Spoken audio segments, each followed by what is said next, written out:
një vajzë e re arrin që krijon përveç ekspertizës mjekësore një brand të vetin, duke quajtur Brera Aligners, është shumë bukur, është një mbritje e bukur. Historia e Brera Dent fillon pikërisht në lagjen Brera në Milano. Invisalign mund ta ketë shumë klinika të tjera në Shqipëri, por ajo që ti bën është veçantë sepse ti në fakt nuk pret që ta sjellë laboratori amerikan pasi merren masat, por ke software-in, aparaturat dhe çdo suport teknologjik që ta prodhosh këtu dhe ta shërbesh në kohë më të shpejtë, apo jo? Pasi ja marr masën, pacientit për 1 orë i vjen rezultati se si do jetë, dhe në qoftë se pacienti vendos, unë ja bëj brenda edhe 12 orëve. Si i bën ti që të besojnë një vajzë të re pa merakje, pa shqetësime? Unë i them gjithmonë të vërtetën. Pra, nëse vjen një vajzë 23 vjeç dhe më thotë unë dua atë buzëqeshjen e bardhë që ndriçon etj dhe unë e shikoj që nuk është kjo gjëja që duhet të bëhet. Pra, është më mirë që ta edukoj këtë pacient. Sa vite mbahet aparati?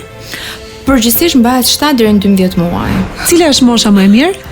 Nuk kam mosh. Unë kam për pacient nga 13 vjeç në 52 vjeç. I ke dhënë shumë shpresat atyre që janë 35, 40, 45, 50, domethënë në çdo kohë ti je në kohë. Cili është momenti më i vështirë dhe më sfidues i jetës tënde? Para se të hapja klinikën, patjetër. Çfarë ka patur aty? Ka ndodhur diçka në nivel personal, nivel profesional? Ndonjëherë njerëzit shikojnë te ty ato që nuk janë vet, por kam punuar në një ambient shumë maskilist dhe maskilizmi nuk vinte nga kolegët e mi meshkuj.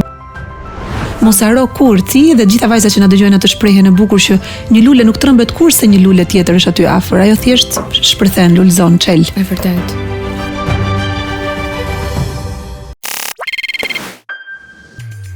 Jam me Anisa Alushin, një vajzë që rezaton dritë edhe një vajzë e zgjuar, e mençur e cila studimet e shkollës nuk i la me aq, po i zhvilloi me trajnime për të bërë biznes, me libra që e mësoni si të bënte biznes, po në fakt e vërteta është që ajo dhe mjekësinë dhe biznesin i kishte të dyja pak si shumë në gjak prezente. Dhe vendosi ti miksonte të dyja. Kemi në këtë episod të podcast Anisa Alushin, nëse nuk e njihni, e cila është dentiste specializuar në trajtimet ortodontike me Invisalign, që është një nga alternativat më moderne dhe diskrete të aparatit dentar dhe krijuese e Brera Aligners, marka e saj personale që synon të sjell një standard të ri profesionalizmi.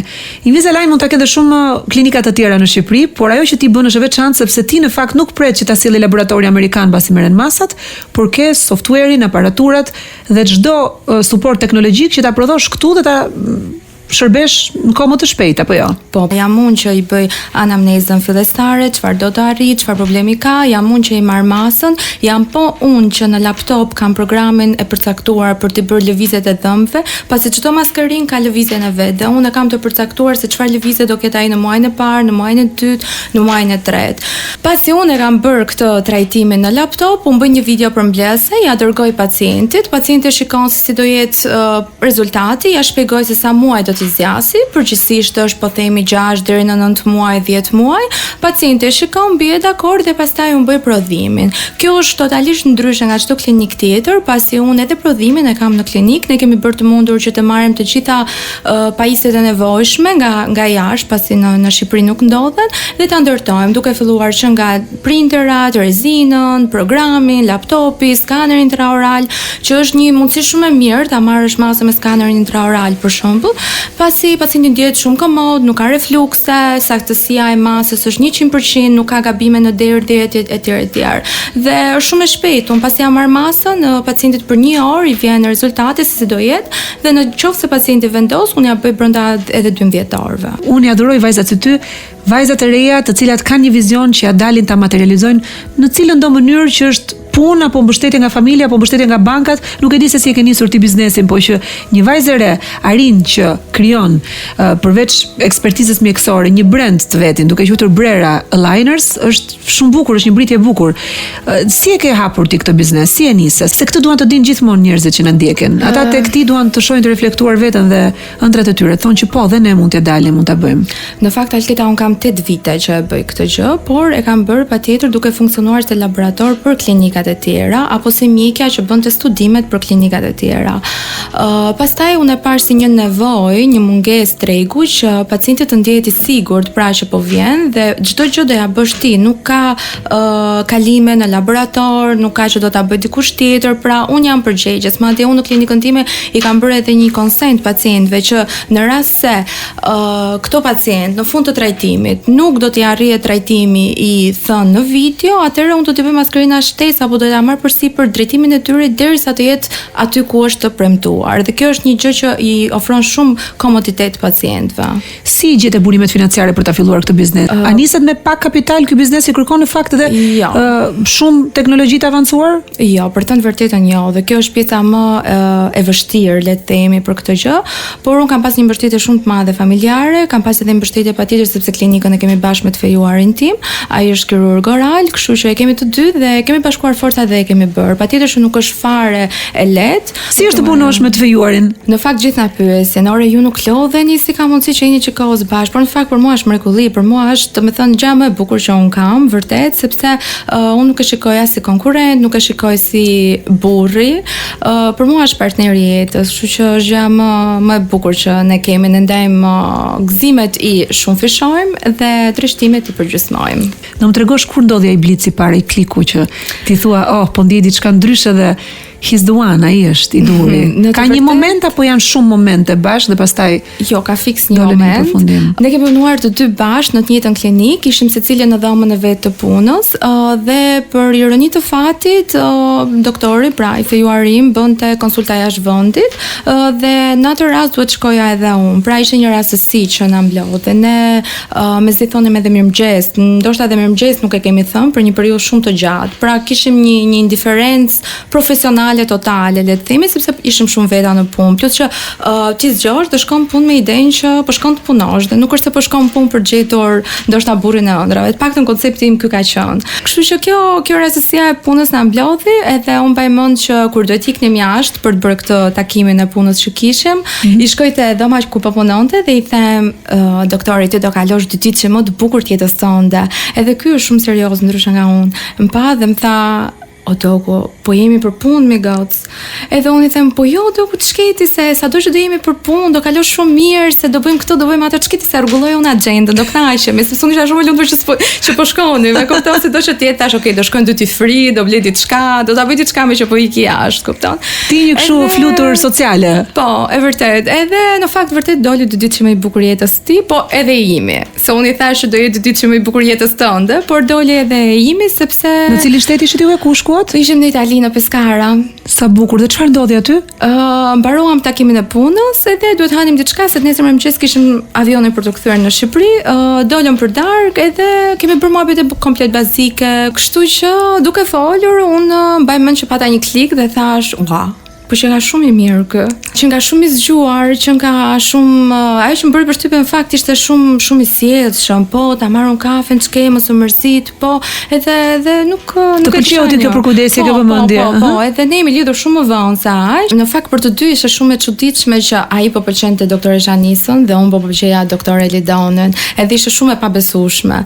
Por që me kalimin e kohës unë thjesht kuptova që ja ku jemi, që ishte vërtet njeriu jetës time dhe tani unë vërtet nuk e imagjinoj dot ditën pa të, sepse e kam shok të ngushtë, partner dhe çdo gjë realisht. Unë mendoj që zgjedhja e partnerit është një ndër gjërat më të rëndësishme që ti duhet të bësh vetes 2 pyetje. Njëja do ishte babai i fëmijëve tu dhe dyja do ishte një partner i mirë në biznes, dhe kur them jo biznes thjesht për të bërë para. Pra do ishte personi që të thoshte po, bëje. Pra kur unë kisha idenë për të bërë Brera Liners, po, zemër do ta bëjmë, ç'ke, do të gjej unë printerin, gjërat, ç'ke, ti vetëm bëj ato që di të bësh më mirë. Të ndjesh që ke një shpatull ku mbështetesh, pra të ndjesh një suport, mos kesh njëri që të pengon, që të tërheq për poshtë, por kesh njëri që është me ty aty. Kur dikush ka besim te ty është fuqi e pastër dhe shumë e frikshme për disa njerëz që unë e quaj veten deri diku, po themi, me ambicie dhe me dëshirë për të ecur përpara, po kur ti puthesh dhe shkrihesh me këtë lloj personi që është aty pa kusht dhe kur energjia jote, pra aura jote si një person që ka ambicie, që do të ecë përpara, që do të tregoj veten, që do të bëj gjithmonë më mirë, nuk i duket kërcënuese për individin e tij, kjo është gjë më fantastike që ti mund të gjesh. Si është jeta për te përparse së mjekut? Në shtëpi si e kaloni juve kohën dhe pastaj cilat janë pasionet edhe gjërat e përbashkëta që ju bashkojnë? Aventurat e bukura, ato gjërat që janë ushqimi vërtet për shpirtin edhe për lumturinë. Për të vërtetën edhe në klinik nuk sillemi si burrë grua, mundohemi që ta balancojmë këtë gjë sepse është shumë e vështirë patjetër. Ne nuk kemi ndonjë vështirësi, po më duhet ta them për të përkrahur të gjithë që thonë është shumë e vështirë, por ne kemi vendosur rregulla të pashkruara. Pra, secili ka dhomën e vet, secili ka pacientët e vet. Në rast se ndonjëri nga ne ka nevojë për ndihmë, konsultohemi bashkë për raste etj. Por përgjithsisht jemi shumë të ndarë në fushat tona, ai merret me kirurgji, unë merrem më shumë me ortodoncin. Patjetër që dim t'i bëjmë të gjitha fushat, pra edhe nëse nuk është njëri, është tjetri. Ma thuaj pak lutem historinë si lindi Brera Dent në fakt. Historia e Brera Dent fillon pikërisht në lagjen Brera në Milano. Un kam kaluar një pjesë shumë të gjatë të jetës time aty, duke qenë se kam bërë edhe shkollimin pra masterin digital në ortodonci në Milano. Kam edhe një shoqëri shumë të ngushtë që jeton në Milano dhe patjetër që kam kaluar shumë kohë. Ka qenë një periudhë e jetës time në të fakt që doja se s'bën të bëja diçka për veten time, sepse mendoj që kishte ardhur koha ta bëja këtë gjë dhe kam qenë në Brera, ulur në një kafe vetëm, bëhaja një panatone fantastike dhe në atë moment thash me vete, po t'ja nisa qa po bën, pse po pret, pse nuk po e bën. Kështu që më erdhi thjesht një ndjesi, një klik, edhe unë thash okay, do ta bëj. E diskutova patjetër me Lidonin, me të fejuarin tim dhe e bëm. Kështu nisët, gjetët mjedisin, investuat aparaturat, bët një plan biznesi? Po, patjetër që e bëm një plan biznesi. Në fakt për çdo gjë është marrë fejuarim për pjesën e ndërtimit etj. Unë jam marrë me pjesën çan ngjyre do bën muret dhe do merrem poltronat. Dhe patjetër me pjesën e marketingut. Për te i fakti që jeni dy dentistë shumë të apasionuar pas punës që bëni, ai është kirurg, ndërsa ti je ortodontiste. Në drejtim të menaxhimit, cilat janë kontributet që sillni të dy në klinik? Unë merrem më shumë me pjesën e marketingut, bëj çdo video vet, tregoj raste se si zgjidh, që çdo pacient kur e shikon të ndjehet sikur është on touch me ty. Pra nuk është vetëm një poltron, nuk është vetëm ja kjo pajisja e re, nuk është vetëm kjo pamja. Pra kur vjen ti këtu, kjo doktoresha apo ky doktori ty do të kthej përgjigje për atë që ti e pyet. Unë dua të dal e qartë për atë trajtim që po i bëj atij pacienti, që edhe ai që e shikon nga jashtë thotë, "Oh, po, edhe unë për këtë kam nevojë, do shkoj ta pyes doktoreshën." Dhe në fakt kur lën takim tani, marrin telefon dhe thonë, "Duam takim me doktoresha Nisën, sikur më njohin." Kupton sepse janë shumë të lidhur nga këto vite që unë bëj. Pacientët në përgjithësi kanë një respekt dhe një siguri më të madhe kur kanë mjekra të bardha në profesionin e mjekut, cili do drejtim dhe profil tjetë ai. Si bën ti që të besojnë një vajzë të re pa merakje, pa shqetësime? Po, kjo është vërtet pjesa më e vështirë. Por mendoj që unë i them gjithmonë të vërtetën. Pra, nëse vjen një vajzë e 23 vjeç dhe më thotë, "Unë dua atë buzëqeshjen e bardhë që ndriçon etj." dhe unë e shikoj që nuk është kjo gjëja që duhet të bëhet. Pra, është më mirë që ta edukoj këtë pacient. Mundohem ta edukoj, ti them, "Shiko, se ti e re, duhet i drejtosh një herë dhëmbët, mund të bësh një zbardhje, mund të bësh mbushjet, pra ti mbash sa më shumë biologjike dhëmbët e tu dhe pastaj të shkosh te kurora, faceta apo te shërbimet e tjera. Patjetër që kur është e nevojshme do bëhen se s'bën."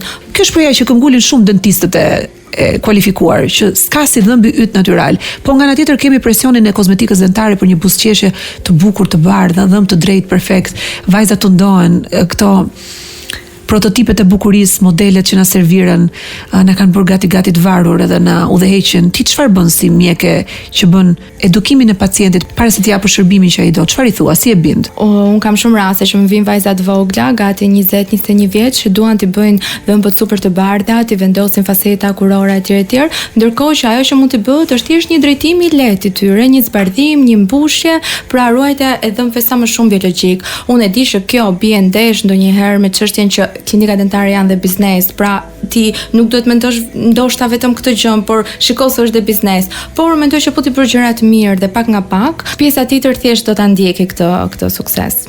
Çfarë është në fakt Invisalign? Invisalign është një metodë inovative për drejtimin e dhëmbëve, është komplet transparente, estetike, komplet komode dhe higjienike për pacientët. Është metoda më e mirë për drejtimin e dhëmbëve. Është e padukshme apo është e padukshme? Apo ka dhe versionin e vet metalik? Jo, është totalisht e padukshme. Domethënë aparati me metal është tjetër gjë, nuk ka lidhje me Invisalign. Po, nuk e zëvendësoj njëra tjetrën. Invisalign është më e mirë pasi ti me Invisalign mund t'i bësh vetë drejtimin, pra ti në çdo hap e di se çfarë lëvizje po i bën këtyre dhëmbëve. Për te kësaj është shumë komode për pacientët të cilët jetojnë jashtë ndoshta, shumë komode për pacientët që duhet flasin gjatë kohës, duhet duken estetikisht bukur. Është shumë komode për pacientë që duan një higjen maksimale, pasi ti mund t'i heqësh, t'i vendosësh lart dhëmbët, është metoda më perfekte. Sa vite mbahet aparati? Përgjithsisht mbahet 7 deri në 12 muaj. Ju e monitoroni gjithë kohën, nëse duhet zvendçoni një aparat pasi ka ndryshuar? Po, përgjithsisht unë në raste të vështira mund t'ja bëj në 2 faza. Pra kur ka raste që nuk kanë vetëm probleme me drejtimin e dhëmbëve, por kanë edhe probleme në fullore, të cilët nuk i kanë kapur në moshën 10-12 vjeçare, dhe janë 25 vjeç, kam një 2 raste për shembull tani që janë 2 djem 25-23 vjeç, të cilët përveç se problemet e dhëmbëve kanë dhe probleme me nofullon. Dhe patënar tek unë me idenë që po nuk bëhet me maskerina etj, po me që pam videot e tua, po vim bëjmë një konsultë etj, unë ja vendosa dhe i thash okay, do ta bëjmë kështu. Doja bëj 5 muaj trajtim. Nëse ju shikoni ndryshime, atëherë do vazhdojmë te pjesën tjetër po me maskerina. Jam bërë 5 muaj trajtim, ato kanë ardhur, janë super të lumtur, madje njëri më tha që wow, më ka ndryshuar fytyra. Cila është mosha më e mirë? Mosha nuk ka mosh. Unë kam bërë pacient nga 13 vjeç në 52 vjeç. Po mosha më e mirë kur ti kap një problem dhe shikon që janë këto dhëmbët e leporushit që janë më përpara se ç'duhet, ose është ajo asimetria që është pjesa sipërme e gojës më përpara sa pjesa e poshtë e nofullës. Kur është mosha më e mirë që sillet mirë gjithë pjesa e kockës në nofull? Mosha më e mirë për të bërë një vizitë ortodontike patjetër që është 8-10, maksimumi 12 vjeç, sepse është mosha në të cilën kocka zhvillohet. Denti në këtë moshë vetëm i ka problemet me dhëmbët, por në këtë moshë i evidenton edhe problemet me harkun nofullor, pra me skeletin. Dhe në këtë moshë nuk është ndërtuar akoma 100% skeleti, sepse ti në këtë moshë ka edhe problemet skeletore dhe të cilat janë më kollaj të rregullohen në këtë moshë, sa nuk është formuar dhe nuk ka mbaruar formimi i kockës. I ke dhënë shumë shpresat atyre që janë 35, 40, 45, 50, domethënë në çdo kohë ti je në kohë. Unë kam ndjekur 2 raste shumë interesante, 2 motra 52 vjeç, njëra dhe 50 vjeç tjetra, të cilat ishin amerikane dhe jetonin në Vlorë, duke bërë punë online dhe erdhën vendosën një Invisalign te unë dhe trajtimin ja kam ndjekur për rreth 9 muaj njërës dhe 11 muaj tjetrës dhe jam mëse perfekt. Dodhi transformimi që donit, e mbritët, bravo. Cili është rasti më i vështirë që ke trajtuar? Kam tani një djalë i cili ka, siç e thash, edhe probleme të tjera përveç drejtimit të dhëmbëve. Ai ka pak nofullën të futur shumë brenda dhe të shtypur, ka dhe një deformim të një ane, por po ja bëj paso a paso, po e ndjek një herë 5 muaj, pastaj do vi prap, do marr masën prap, do ja bëj prap, edhe ja kam premtuar që të shkoj aty ku ajo ndron. Ti pse kishe kaq dëshirë që të kishe një brand tëndin?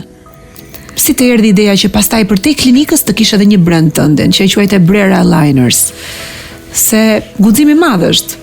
Një ditë mund të bësh dhe një pas dhëmbësh me emrin tënd për shembull, po më pëlqen shumë ky sensi që ka një biznes bërës, ti edhe mjeke në këtë rast, për ta zhvilluar veten në disa aspekte, në disa dimensione. Unë ja them edhe të fejuarit tim gjithkohë, se jam shumë e lumtur që kemi një lloj pune që na lejon të shfaqim të gjitha dëshirat tona. Unë që e vogël kam dashur gjithmonë që të bëj diçka ekstra përtej asaj që më jepnin prindërit e mi.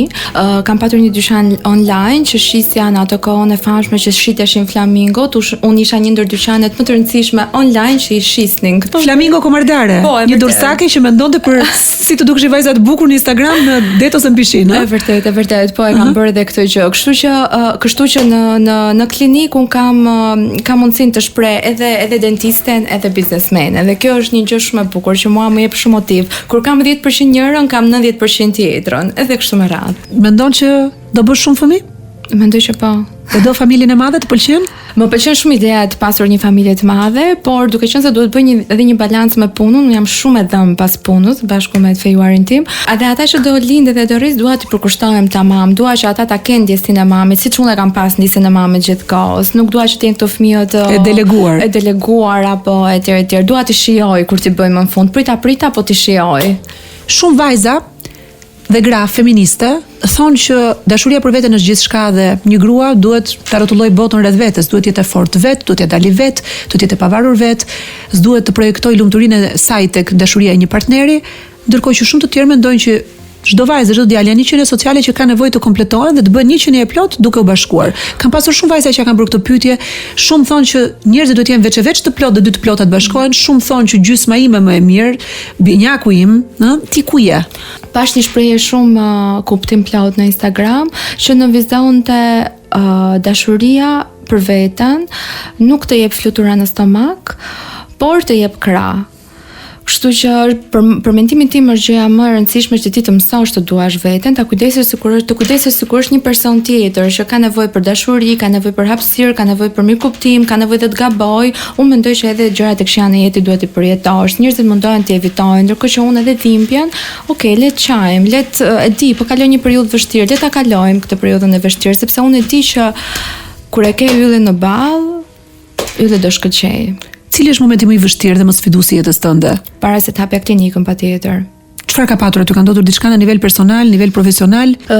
Ndonjëherë njerëzit shikojnë te ty ato që nuk janë vet, dhe duke parë te ty ato që nuk janë vet dhe nuk janë të realizuar ashtu siç ata do donin, do mundohen gjithmonë të ulin, të thonë ti nuk bën, ti nuk ja del, ti nuk je për këtë, ti je për këtë, ti je shumë e bukur, ti je shumë e bukur për të qenë edhe kirurge.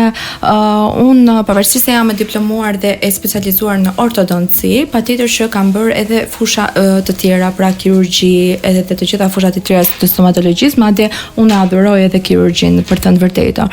Por kam punuar në një ambient shumë maskilist dhe maskilizmi nuk vinte nga kolegët e mi meshkuj. Maskilizmi vinte nga një drejtuese, le të themi, e cila shikonte tek unë atë që nuk ishte dot vet, pra një vajzë e zgjuar, e shkathë, që di të bëjë të gjitha, që ka fuqi financiare për veten e vet, i plotsoj vetes vet gjërat që do, dhe mundoj gjithmonë, nëse do ishin 4 salla kirurgjie, unë të mos hyja. Dhe më ndonjëherë unë kam qëndruar në një sallë kirurgjie 3 orë non stop, vetëm për ta zënë unë atë sallën dhe vetëm për ta bërë unë.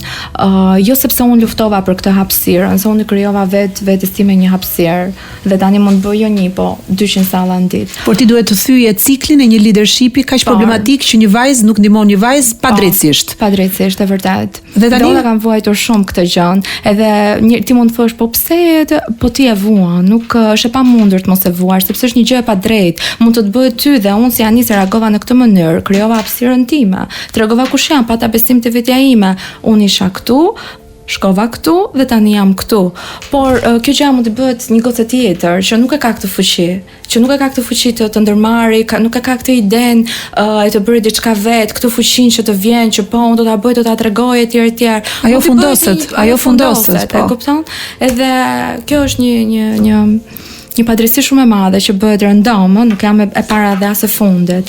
Të doja shumë të ngrija zërin për to, t'i thoja që mund t'ja dalin, të kenë shumë besim te vetja vet, të mos ta ulin zërin kurr, të mos ndikohen kurr nga këto femra të cilat mundohen të ulin, sepse nuk të shikojnë dot aq lart. Dhe ti në momentin që kupton që këto njerëz nuk e kanë probleme me ty, pra nuk ke ti probleme, po e kanë probleme me veten, sepse nuk kanë bërë një gjë që do donin, ashtu siç ti po e bën, ashtu siç ti po ja krijon rrugën vetes tënde. Në momentin që ti e kupton që kjo gjëja nuk është sepse ti e gabim, por sepse tjetri e ka probleme me veten e vet, ke fituar. Mos haro kur ti dhe gjitha vajzat që na dëgjojnë atë shprehjen e bukur që një lule nuk trembet kurrë se një lule tjetër është aty afër. Ajo thjesht shpërthen, lulzon, çel. E vërtet. Vajzë e re që ndryshon buzëqeshjet e shqiptarëve dhe që do jesh një pikë referimi për drejtimin e dhëmbëve të shtrëmbur. Unë të falenderoj për buzëqeshjen që na dhe këtu sot dhe për gjithë energji diellore që le. Turoj të shikoj shumë lart edhe të rikthehesh këtu me beba, e martuar me unazën e martesës, edhe kush e di me sa suksese të vogla të më dhanë fushën tënde. Bravo, me të vërtet. Faleminderit Alketa, Inspire është përfundimisht podcasti më i mirë. Më bëhet qifi që unë ndjeva si në shtëpinë tënde. Faleminderit. Ashtu do të bësh dhe mua të ndjen tek poltrona jote nëse do kem nevojë. Është komplet merita jote.